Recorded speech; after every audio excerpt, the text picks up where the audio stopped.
రాజేశ్వరి గారు ఆమె సమస్యను ఇలా రాస్తున్నారండి. నా పెళ్ళయ్యాక కూతురు పుట్టిన తర్వాతే మేము విడాకులు తీసుకున్నాము. విడాకులు తీసుకుని ఇప్పటికీ 3 ఏళ్ళది. ఈలోగా ఆయన వేరే పెళ్లి చేసుకుని విడిపోయారు. ఇప్పుడు వచ్చి నన్ను మళ్ళీ పెళ్లి చేసుకుంటానంటున్నారు.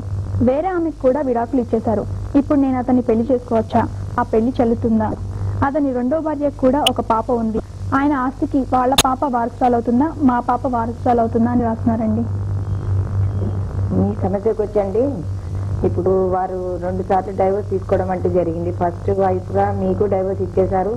మళ్ళీ సెకండ్ వైఫ్ అంటే మీరు ఫస్ట్ వైఫ్ డైవర్స్ పోయినప్పుడు మరి మీరు పర్మనెంట్ ఎలిమనీగా ప్రాపర్టీస్ లో షేర్స్ లాంటివి అలాంటివి ఏమన్నా అడిగారా లేదా అనేది రాయలేదమ్మా ఇందులో.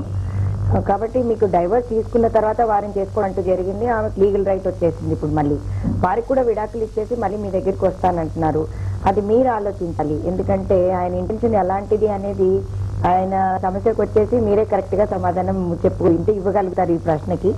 ఎందుకంటే ఒకసారి డైవర్స్ తీసుకున్న తర్వాత ఇంకోటి చేసుకున్న తర్వాత మళ్ళీ వెనక్కి తిరిగి వచ్చి మిమ్మల్ని చేసుకోవడం ఎందుకని అనుకున్నారో మరి అర్థం కావట్లేదు. ఇప్పుడు రైట్ అంటూ ఇద్దరు వస్తుందమ్మా, ఆ పాప కూడా వస్తుంది, ఈ పాప కూడా వస్తుందండి.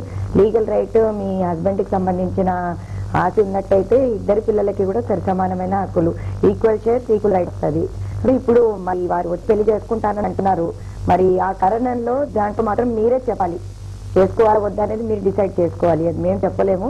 కాబట్టి లీగల్ గా మాత్రం మళ్ళీ ఆయన డైవర్స్ తీసుకొని వచ్చినట్టయితే ఆ రైట్ అంటూ మళ్ళీ మీకు సంక్రమిస్తుంది. ఇందులో ఆ పెళ్లి అనేది చెల్లుతుందా అని అడుగుతున్నారండి. పెళ్లి చెల్లుతుందమ్మా, ఎందుకంటే వారికి కూడా డైవర్స్ ఇచ్చేసారా అంటున్నారు. డైవర్స్ ఇచ్చేసిన తర్వాత ఎవరిని మ్యారేజ్ చేసుకున్న తర్వాత కూడా వారు ఫస్ట్ మ్యారేజ్ లైఫ్ లాగానే అంటే ఫస్ట్ వైఫ్ లాగానే అయిపోతారు. కాబట్టి ఈ చట్టంలో ఒకటే మ్యారేజ్ కి వ్యాలిడిటీ ఉంది. కాబట్టి డైవర్స్ తీసుకున్న తర్వాత మీకే రైట్ ఉంటుందమ్మా. ఇప్పుడు వారు రీమ్యారేజ్ చేసుకుంటానంటున్నారు. ఫస్ట్ వెళ్ళిపోయారు, డైవర్స్ తీసుకున్నాక మీ అధికారాలన్నీ వెళ్ళిపోయాయి.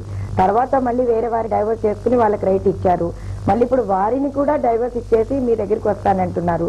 మరి ఒకసారి డైవర్స్ ఇచ్చి ఒకసారి రీమ్యారేజ్ చేసుకుని మళ్ళీ డైవర్స్ ఇస్తానని అనడంలో మరి ఆయనకు అర్థం ఏంటో నాకు తెలియదు. ఇది ఈ సమస్యకు వచ్చేసి రైట్ అంటూ మీకు దొరుకుతుందమ్మా. కంపల్సరీగా మ్యారేజ్ చేసుకుంటే లీగాలిటీ మీకు వస్తుంది, పిల్లలకు కూడా షేర్ కంపల్సరీగా వస్తుంది. కాకపోతే మీరు ఒక్కటే ఆలోచించాల్సిన విషయం ఏంటంటే పదే అయిన డైవర్స్ కి పోవాల్సిన కారణం ఏంటి అనేది మీరు ఆలోచించి ఒక నిర్ణయం తీసుకుంటే బాగుంటుందమ్మా.